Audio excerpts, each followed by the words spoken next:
छोड़ी के तू चली गइलू हो, याद तोहार तड़ पावेला। छोड़ी के तू चली गइलू हो, याद तोहार तड़ पावेला। याद तुहर तड़ पावे ये गुरिया, हर रोज रोज हम के रोवावेला। छोड़ के तू चल गइलू हो, याद तुहर तड़ पावेला।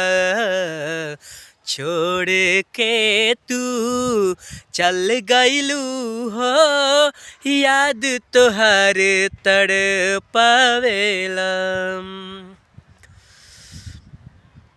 पढ़नी न लिखनी कुछहू न सीखनी, प्यार में तोहरा दीवाना भइनी हो। पढ़नी न लिखनी कुछहू न सीखनी, प्यार में तोहरा दीवाना भइनी। सोचलू न बुझलू कुछहू न पूछलू, सोचलू न बुझलू कुछहू न पूछलू, दिन दुपहरी